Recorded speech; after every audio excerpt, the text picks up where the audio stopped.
নমস্কার বন্ধুরা, welcome to final study. Final স্টাডিতে সবাইকে ওয়েলকাম জানাই। তো আশা করি সকলেই প্রাইমারির জন্য প্রস্তুতি তোমরা নিচ্ছ, ঠিক আছে, প্রাইমারি ইন্টারভিউর জন্য এবং প্রাইমারি টেট পরীক্ষার জন্য, ঠিক আছে। তো তোমাদের 2025 সালে অবশ্যই টেট হওয়ার একটা প্রবল সম্ভাবনা আছে এবং বুঝতেই পারছো সামনে 2026-এ তোমার বিধানসভা ভোট আছে, সেহেতু অবশ্যই ভালো করে পড়াশোনা করো, ঠিক আছে।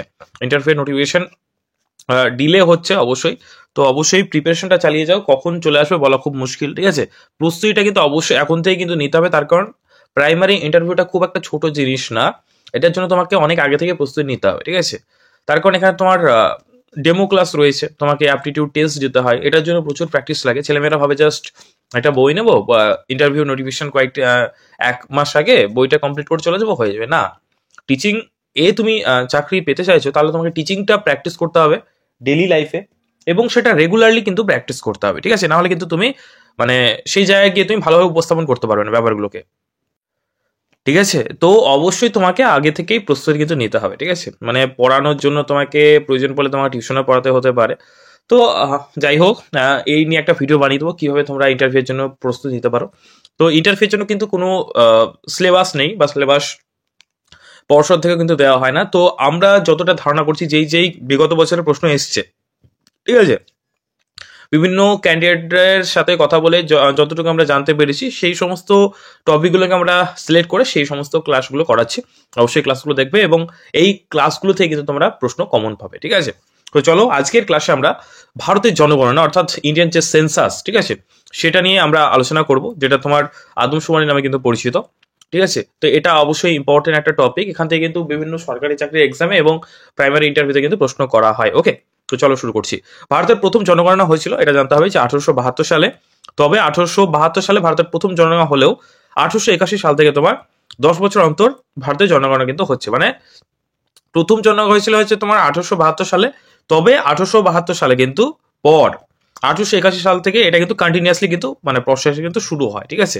এই সাল থেকে কিন্তু শুরু হয় 10 বছর অন্তর অন্তর। ওকে, এবং দেখে নাও যে জনগণনার ইতিহাসে 2011 সালে জনগণনা হয়েছে তোমার হচ্ছে পঞ্চদশ জনগণনা এবং স্বাধীন ভারতের 7তম জনগণনা, যেটা তোমার লাস্ট 2011 সালে কিন্তু হয়েছে। এরপরে কিন্তু আর কোনো আদমশুমারি বা তোমার সেন্সাস কিন্তু হয়নি। তাহলে যদি পরীক্ষায় আসে বা তোমার ইন্টারভিউতে জিজ্ঞেস করে যে লাস্ট আমাদের সেন্সাস বা আদমশুমারি বা জনগণনা পপুলেশন কাউন্টিং কবে হয়েছিল, তাহলে হবে সঠিক উত্তর তোমার কি বলতে হবে, 2011 সালে লাস্ট কিন্তু হয়েছিল। 2021 সালে হওয়ার কথা ছিল, করোনা প্যান্ডামিক সিচুয়েশনের জন্য কিন্তু 2021 সালে কিন্তু জনগণনা নেওয়া পসিবল হয়নি, ঠিক আছে।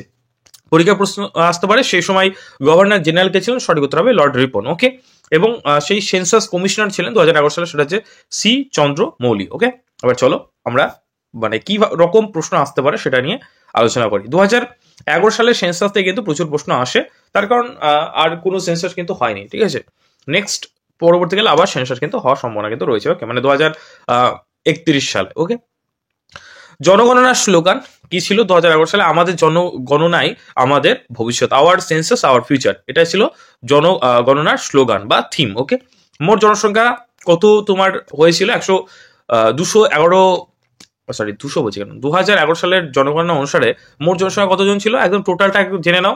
আমরা তো সাধারণত এমনি বলার ক্ষেত্রে 121 কোটি ব্যবহার করি, কিন্তু যদি সম্পূর্ণরূপে বলতে হয় তাহলে বলতে হবে 121 কোটি 1,93,422 জন। ওকে, নেক্সট দেখো, মোট জনসংখ্যায় পুরুষ কতজন ছিল? পুরুষ হচ্ছে তোমার 62,37,24,248 জন। ওকে, এটাকে যদি পার্সেন্টেজে ধরা হয়, 100%-এর মধ্যে যদি আমি ধরি যে মেল কত পার্সেন্ট ছিল, তাহলে হবে 51.84%, ঠিক আছে। 48 বলবে না, 84, ঠিক আছে। অনেক সময় এগুলো কিন্তু জিজ্ঞাসা করে ইন্টারভিউ বোর্ডে। এই ছোট ছোট টিপসগুলো আমি ভিডিওর মধ্যে দিয়ে দেবো, যে এখানে কত লেখা আছে বলুন তো, ঠিক আছে। তোমাকে ধরো না এরকম দিয়ে দিল, এটা কত লেখা আছে বলুন তো, মানে বলুন তো। যদি যে জানে না সে কি করবে, 51.48 এরকম করে বলে দেবে, ঠিক আছে। কিন্তু এটা 48 বলা যাবে না, দশমিকের পরে যে সংখ্যাগুলো থাকে সেগুলো কিন্তু তোমাকে সংখ্যায় উচ্চারণ করতে হবে। যেমন 4, 8, 1, 2, 3, 4, 5, 6 বা 6, 7, ঠিক আছে, এরকম করে বলতে হবে। ওকে, এগুলো কিন্তু অবশ্যই ছোট ছোট দিকগুলো কিন্তু বেসিক বেসিক জিনিসগুলো কিন্তু তোমাকে অবশ্যই খেয়াল রাখতে হবে। তার কারণ প্রাইমারিতে কিন্তু খুব একটা ডিপলি প্রশ্ন করে না, কিন্তু এই বেসিক বেসিক জিনিসগুলোতেই তুমি কিন্তু গন্ডগোল পাকিয়ে ফেলবে, ঠিক আছে। এবার বর্ণ কি, শব্দ কি, ধ্বনি কি, এই তিনটে যদি তোমাকে জিজ্ঞেস করা, তুমি দেখবে গুলিয়ে যাবে, ঠিক আছে। এগুলো কিন্তু ভালো করে কিন্তু বেসিক বেসিক যে জায়গাগুলো, বাংলা ব্যাকরণ, গ্রামার, কিছু ইম্পর্টেন্ট জিকে টপিক, কিছু কারেন্ট অ্যাফেয়ার্স, ঠিক আছে, কিছু তোমার ডিএলএড এর যে সিলেবাস অনুসারে তোমার পেডাগজি থেকে তোমাকে প্রশ্ন করা হতে পারে, তো এইগুলো পড়তে হবে। ওকে, নেক্সট দেখো মোট জনসংখ্যার তোমার মহিলার পরিমাণ, আমরা প্রথমে জানলাম পুরুষের পরিমাণ, এটা জানছি আমরা মহিলার পরিমাণ। তো হচ্ছে তোমার 58,68,69,174 জন। ওকে, এটা পার্সেন্টেজে ফেললে হবে 48.52। ওকে, জনসংখ্যা বৃদ্ধির হার কত? বৃদ্ধির হার মানে গত বছরের তুলনায় কত পার্সেন্ট জনসংখ্যা বৃদ্ধি পেয়েছিল, ঠিক আছে, তাহলে হবে 17.60%। ওকে, বার্ষিক জনসংখ্যা বৃদ্ধির হার মানে প্রতি বছরে কত জনসংখ্যা বৃদ্ধি পেয়েছে যদি ডেটা ধরা হয়, ডেটা অ্যানালিসিস করা হয়, তাহলে হচ্ছে 1.64, মানে গত থেকে, ঠিক আছে, এক কথায় যদি বলা যায় হচ্ছে ব্যাপার। তাহলে জনঘনত্ব কত ছিল? মানে জনঘনত্ব মানে কি, কোনো একটা পার্টিকুলার একটা অঞ্চলে, ঠিক আছে, পার বর্গ কিলোমিটারে, সেখানে প্রতি বর্গ কিলোমিটারে তোমার কতজন মানুষ বাস করে। ধরো না এটা একটা জায়গা, এটা ধরো না প্রতি বর্গ কিলোমিটার একটা জায়গা, ঠিক আছে, তাহলে এখানে কতজন মানুষ বাস করছে, ধরো এখানে 382 জন মানুষ বাস করছে, তাহলে সেটা হলো তোমার জনঘনত্ব। মানে জমি, ঠিক আছে, মানুষ জমির যে অনুপাত সেটা হচ্ছে তোমার জনঘনত্ব, ঠিক আছে, সেই জমিতে কতজন মানুষ বাস করছে সেই অনুপাত হচ্ছে বর্গ কিলোমিটারে, সেটা হচ্ছে 382 জন পার বর্গ কিলোমিটার। ওকে, লিঙ্গ অনুপাত কতজন ছিল? তো লিঙ্গ অনুপাত হচ্ছে 640 বাই হচ্ছে তোমার 1000, ঠিক আছে, এটা হচ্ছে তোমার লিঙ্গ অনুপাত, মানে পুরুষ নারী অনুপাত, ঠিক আছে। সেটার মধ্যে তোমার দেখা যায় প্রথমটা হচ্ছে তোমার নারী আর পরেরটা হচ্ছে পুরুষ। ওকে, নেক্সট চলো, নেক্সট হচ্ছে তোমার মোট সাক্ষরতার হার কত ছিল, যে তোমার আমরা বলি সাক্ষরতার হার, সেটা অনেক সময় জিজ্ঞেস করে 74 পয়েন্ট, ঠিক আছে, 74.04%। ওকে, পুরুষ সাক্ষরতার হার ছিল 82.14, মহিলা হচ্ছে তোমার 65.46। ওকে, সর্বাধিক সাক্ষরতার হার বিশিষ্ট রাজ্য তোমার হচ্ছে কেরল বা কেরালা, এটা সকলেই জানো, এটা বেসিক প্রশ্নগুলো কিন্তু জানতেই হবে।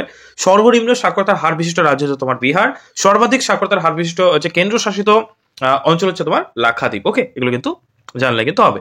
সর্বনিম্ন সাক্ষরতার হার বিশিষ্ট কেন্দ্রশাসিত যে অঞ্চল সেটা হচ্ছে তোমার দাদরা ও নগর হাভেলি।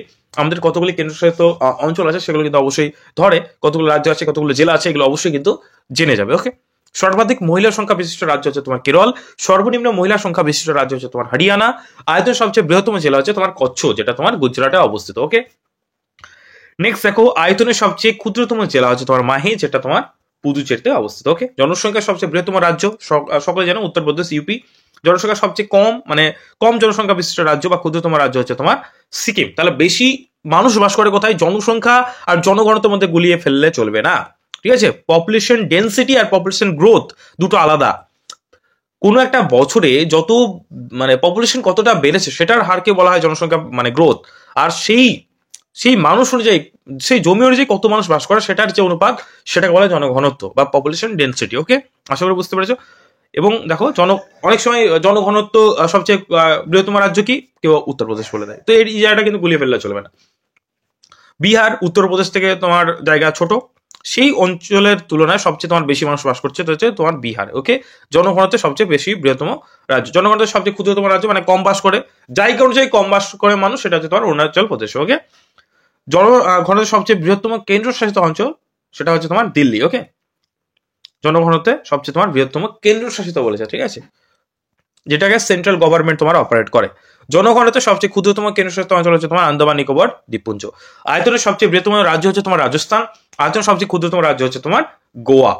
এটা সকলেই জানা, আয়তন মানে তার যে প্রসার সেটার দিক থেকে বলছি, তার যে আয়তন সেটা কত, সেটা সবচেয়ে বৃহত্তম হচ্ছে তোমার রাজস্থান, আর সবচেয়ে ক্ষুদ্রতম হচ্ছে তোমার গোয়া। এই ডেটাগুলো কিন্তু অবশ্যই কিন্তু জানতে হবে। অনেক সময় কি হয়, জনসংখ্যা, জনঘনত্ব, আয়তন এগুলোতে গুলিয়ে ফেলে, তো এগুলো কিন্তু অবশ্যই একটু মাথায় রাখতে হবে। ওকে, নেক্সট দেখো আয়তন সবচেয়ে বৃহত্তম কেন্দ্রশাসিত অঞ্চলের নাম হচ্ছে তোমার মানে আয়তনের দিক থেকে সবচেয়ে বড়, কিন্তু তোমার জনঘনত্বের দিক থেকে কিন্তু কেন্দ্রশাসিত অঞ্চল সবচেয়ে ছোট হচ্ছে তোমার বা ক্ষুদ্রতম হচ্ছে তোমার আন্দামান নিকোবর দ্বীপপুঞ্জ, কিন্তু আয়তনে সবচেয়ে কিন্তু বেশি আন্দামান নিকোবর দ্বীপপুঞ্জ। ওকে, নেক্সট দেখো আয়তন সবচেয়ে ক্ষুদ্রতম কেন্দ্রশাসিত অঞ্চলটার নাম হচ্ছে লাক্ষাদ্বীপ। জনসংখ্যা সবচেয়ে বৃহত্তম জেলা হচ্ছে থানে, যেটা মহারাষ্ট্রে অবস্থিত, ঠিক আছে, বৃহত্তম জেলা ভারতবর্ষের মধ্যে। ওকে, নেক্সট দেখো জনসংখ্যা সবচেয়ে ক্ষুদ্রতম জেলা হচ্ছে তোমার উচ্চ দিবাং উপত্যকা, যেটা অরুণাচল প্রদেশে অবস্থিত। ওকে, নেক্সট গ্রামীণ জনসংখ্যা কত পার্সেন্ট ছিল, মানে গ্রামে মানুষ কত বাস করে 2011 সালের গণনা অনুযায়ী বলছে, ঠিক আছে, এটা কিন্তু মাথায় রাখবে। 69.18%। ওকে, সেই ডেটা অনুসারে গ্রামের মানুষ কিন্তু অনেক বেশি ছিল, কিন্তু এখন কি হচ্ছে, পরিব্রাজন হচ্ছে, গ্রাম থেকে শহরে কিন্তু পরিব্রাজন হচ্ছে, ফলে কিন্তু এখন যদি সেন্সাস করা হয় তাহলে দেখবে এই পার্সেন্টেজটা কিন্তু আলাদা, মানে উল্টো হয়ে যেতে পারে, যে শহরে কিন্তু 69 বা 70 কিন্তু হয়ে যাবে, ঠিক আছে। শহরের জনসংখ্যা হচ্ছে 31.36%। ওকে, মুসলিম জনসংখ্যা কত ছিল? 12.8%। মোট জেলার সংখ্যা হচ্ছে তোমার 640টি, মহানগর সংখ্যা হচ্ছে তোমার 35টি, মোট লোকসভা কেন্দ্র হচ্ছে 583টি, মোট বিধানসভা কেন্দ্র হচ্ছে মানে ছিল হচ্ছে তোমার 3726টি। ওকে, এবার চলে আসো যে কিভাবে প্রশ্ন তোমার পরীক্ষায় জিজ্ঞাসা করে বা ইন্টারভিউতে জিজ্ঞেস করে। এরকম ভাবে জিজ্ঞেস করবে যে তোমার বর্তমানে ভারতের বৃহত্তম রাজ্যের নাম কি? কি হবে? রাজস্থান। এটা এমসিকিউ ভার্সনও দিতে পারে তোমাকে। 2011 সালের জনগণনা অনুযায়ী কোন রাজ্যের জনসংখ্যা সবচেয়ে বেশি? কি হবে? উত্তরপ্রদেশ। সকলে জানো। ভারতের মহানগরের সংখ্যা কয়টি? 35টি, একটু আগেই বললাম। 2011 সালের জনগণনার সময় সেন্সাস কমিশনার কে ছিলেন? একদম প্রথমেই বলেছি, সি চন্দ্রমৌলি। 2011 সালের জনগণনা অনুযায়ী 1000 জন পুরুষের অনুপাতে মহিলার সংখ্যা কত? সঠিক উত্তর হবে 940 জন। ভারতের প্রথম জনগণনা কত সালে হয়েছিল? সেটা হচ্ছে 1872, ঠিক আছে, এবং 1882 সাল থেকে কিন্তু এটা তোমার কি হয়েছিল কার্য কিন্তু 81 সাল থেকে কিন্তু তোমার মানে এটা কিন্তু শুরু হয়েছিল, ঠিক আছে, মানে পরপর 10 বছর অন্তর অন্তর কিন্তু শুরু হয়েছিল, ঠিক আছে। তাহলে প্রথম হয়েছিল 1872 আর শুরু হয়েছিল সেটা 1881 সালে, মানে পরপর কিন্তু হতো 10 বছর অন্তর অন্তর। আর কত বছর অন্তর অন্তর হয়? 10 বছর অন্তর অন্তর। ওকে, তো এটা অবশ্যই ইম্পর্টেন্ট একটা টপিক, এটা কিন্তু অবশ্যই ভালো করে তোমাদের পড়তে হবে, ঠিক আছে। নোটসটা পাওয়ার জন্য অবশ্যই আমাদের টেলিগ্রামে চলে যাও, মানে ডেসক্রিপশন বক্সে চলে যাও, সেখানে দেখবে ফাইনাল স্টাডি আমাদের নিজস্ব অ্যাপের লিঙ্ক আছে, সেই অ্যাপটা ডাউনলোড করে নাও এবং সেখানে ফ্রি পিডিএফ সেকশনে যতগুলো আমাদের ইউটিউবে ক্লাস করা হয় সমস্ত ফ্রি পিডিএফ গুলো সেখানে কিন্তু দিয়ে দেওয়া হয়। তো সেখানে তোমরা অবশ্যই অ্যাপটা ডাউনলোড করে নাও এবং লগ ইন করে নাও নিচের নাম্বারে। সেখানে কিন্তু আমাদের অনলাইন যে কোর্সগুলো অ্যাভেলেবেল ম্যাথ তোমাদের জন্য কিন্তু প্রাইমারির জন্য, স্পেশালি যারা প্রাইমারিকে টার্গেট করে চলছো তাদের জন্য কিন্তু একটা স্পেশালি ম্যাথের ফাউন্ডেশন ব্যাচ কিন্তু শুরু হচ্ছে। তো যারা যারা ম্যাথের খুব সুন্দরভাবে ম্যাথ শিখতে চাও, বেসিক টু অ্যাডভান্স পাবে, তারা কিন্তু এই ব্যাচটা নিতে পারো। ব্যাচটার প্রাইস খুবই কম, 599 টাকা, 6 মাসের কোর্স, ঠিক আছে। সপ্তাহে 3 দিন করে কিন্তু তোমাদের ক্লাস হবে, পার ক্লাস হচ্ছে তোমার 1.5 ঘন্টা করে হবে। 150 ঘন্টা প্লাস কিন্তু তোমাদের ক্লাস দেওয়া হবে। সমস্ত ফিচার্স দেখবে, একটা পোস্টার আমি দিয়ে দেবো, সেখানে তোমার লেখা থাকবে, ঠিক আছে। এবং তোমরা প্রায় 30 মাসের কিন্তু ভ্যালিডিটি পাবে, মানে তোমরা 2.5 বছর তোমরা এই কোর্সটার ভ্যালিডিটি কিন্তু পাচ্ছ, ঠিক আছে। এত কিছু সুযোগ সুবিধা তোমাদের দিচ্ছি, আমাদের নিজস্ব অ্যাপে ক্লাস হবে, লাইভ ক্লাস হবে, সবকিছুই তোমরা পেয়ে যাচ্ছ মাত্র 599 টাকা। যারা যারা প্রাইমারির জন্য স্পেশালি, ঠিক আছে, যারা অঙ্ক শিখতে চাও তারা অবশ্যই এই ব্যাচটা জয়েন করতে পারো, ঠিক আছে। থ্যাংক ইউ ভিডিওটা শেষ পর্যন্ত দেখার জন্য। দেখা হচ্ছে পরের কোনো ভিডিওতে। আর অবশ্যই একটা লাইক করে দিও ভিডিওটা, যদি ভালো লাগে একটা অবশ্যই কমেন্টে জানিও। আর চ্যানেল নতুন হলে অবশ্যই চ্যানেলকে সাবস্ক্রাইব করে নাও। এই চ্যানেলে আমি তোমাদের রেগুলারলি প্রাইমারি এবং প্রাইমারি ইন্টারভিউর জন্য ক্লাস করিয়ে থাকি। ওকে, থ্যাংক ইউ।